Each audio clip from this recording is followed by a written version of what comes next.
Homegrown terrorism is an escalating problem in the United States.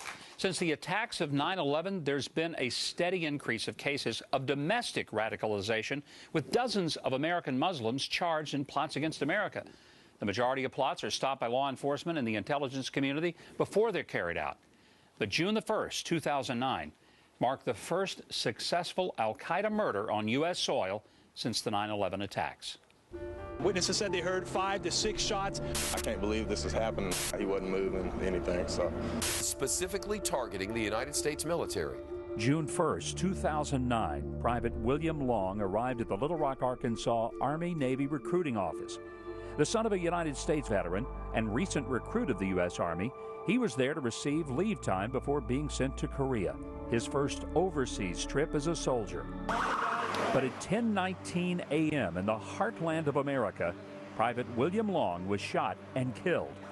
The shooter, Abdul Hakim Mohammed. I don't think it was murder, because murder is when a person kills another person without justified reason. And what I did was Islamic justified, and also justifies, common sense, Mohammed was born Carlos Bledsoe and raised a Baptist in Memphis by a loving family. After attending college at Tennessee State University, he began frequenting the Islam Center of Nashville. There, he would listen to the preachings of their imam. This country will not be the richest country on earth, because it is the worst country on earth. After a year-and-a-half trip to Yemen, Carlos fully immersed himself in the way of radical Islam. He returned to the U.S. and moved to Little Rock, where he set out on his own personal jihad mission that led him to the Arkansas recruiting office.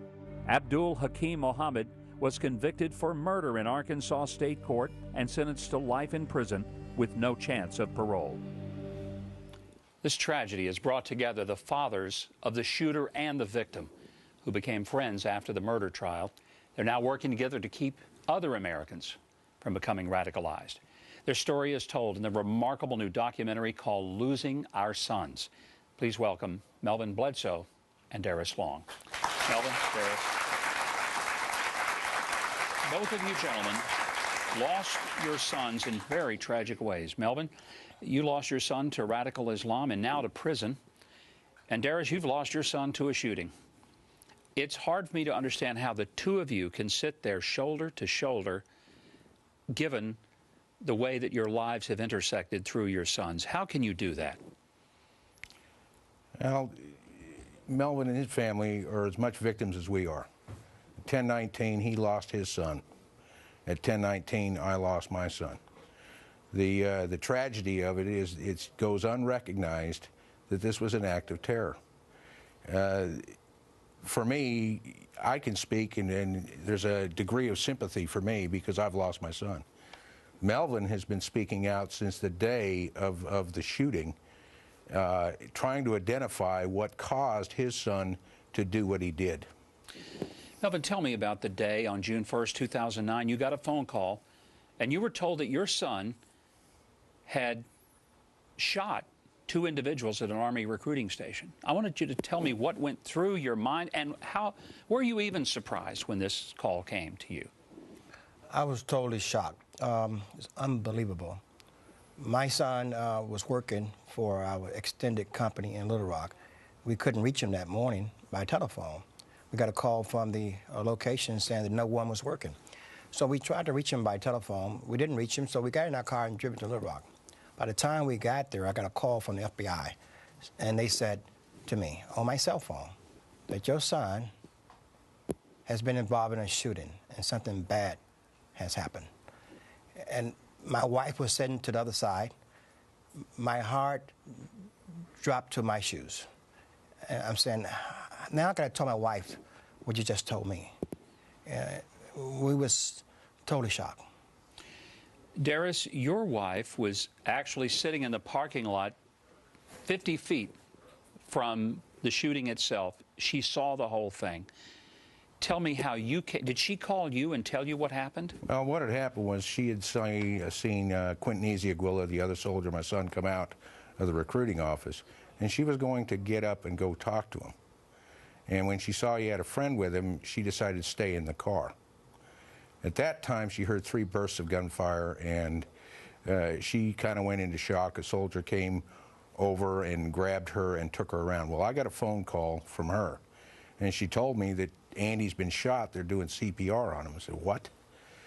And it just went from there. And then you go down to the emergency room, and they tell you he's passed. So it was, she was there. You know, there's 15 soldiers that were inside that recruiting office. That seems to be lost on a lot of things. So it could have been a lot worse. I mean, he could have stopped and gone in. But fortunately, only one died. But if that one person's death is not used as a wake-up call to this country, then there's an opportunity lost, and his death's in vain. And it hasn't yet sunk in to a lot of people what happened. We're going to continue our discussion. This is a powerful documentary. I hope everybody in America sees it. I wish every church would show it. I wish every community would see it. But how did Carlos go from a Baptist upbringing in Memphis to becoming an Islamic radical?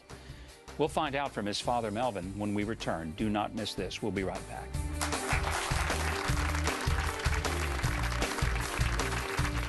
Back with Marvin Bledsoe and Daris Long.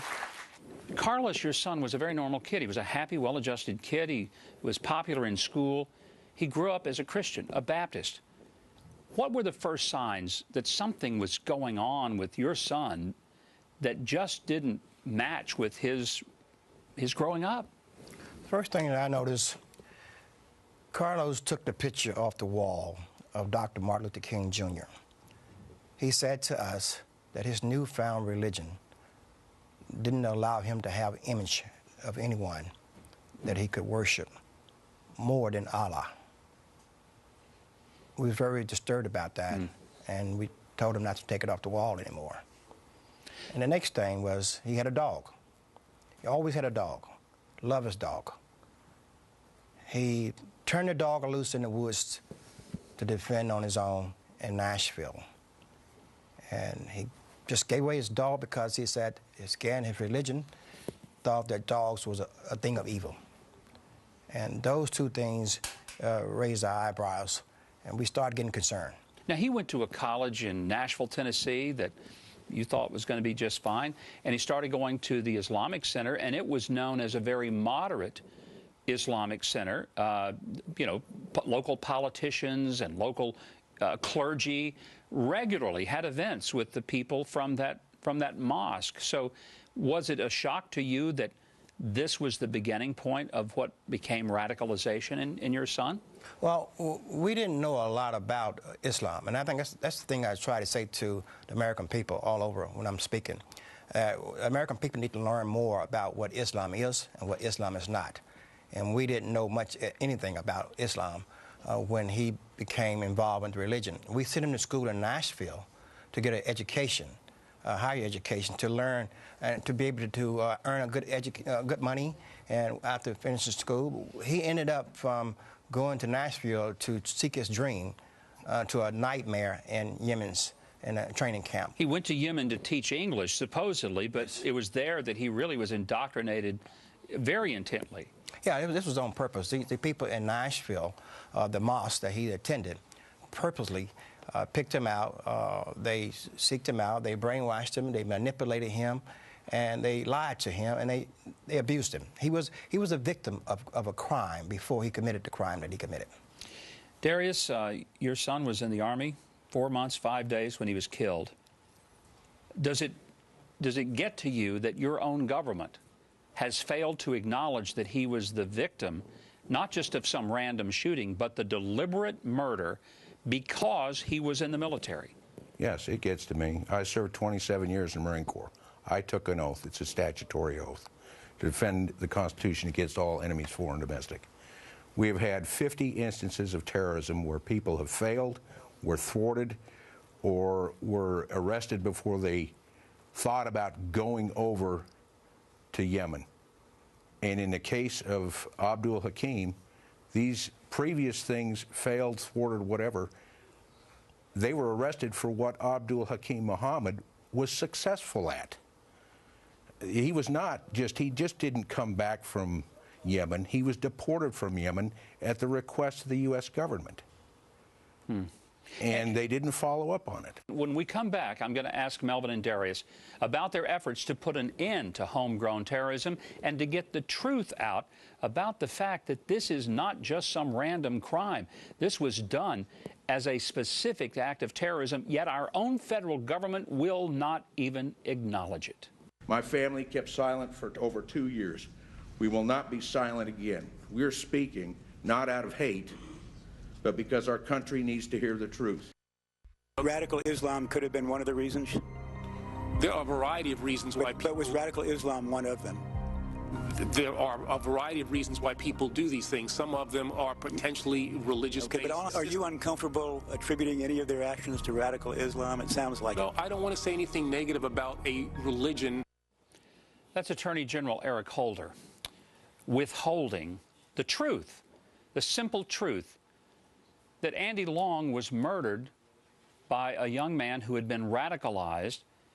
And I just want to begin, Melvin, when you see the Attorney General absolutely denying, not wanting to admit that your son was shooting because of the radicalization that he had gone through and becoming a jihadist, how do you react to that?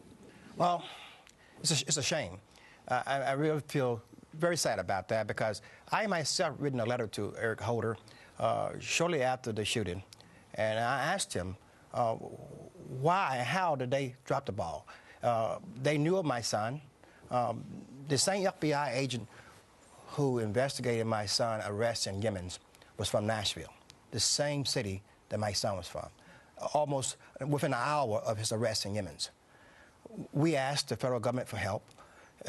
They knew all about what was taking place with my son in Yemen, but yet they let him come back to America, and they supposed to have been surveying him, but it shows that they dropped the ball somewhere. I think this whole matter could have been prevented if they had just did their job. And Daris, your son has not even been awarded a Purple Heart. He was denied that. Why? The issue is, what we've been told initially was they didn't know enough information about it. We provided a 2-inch thick thing that we had gleaned off the internet. There are 38,800 articles on Abdul Hakim Muhammad on the internet as of last December. Then it came back because it is a criminal act. Now what we're hearing is that the president might overturn or veto the National Defense Authorization Act because of the Little Rock Purple Heart issue, one of the reasons. And they're saying because Arkansas tried him under a criminal law, not terrorism. You were the governor of Arkansas. Arkansas does not have any statutes relating to terrorism. That is a federal province. For them to sit there and turn around, I was told by a person in the know back in 2010 that some people think this is the way to go.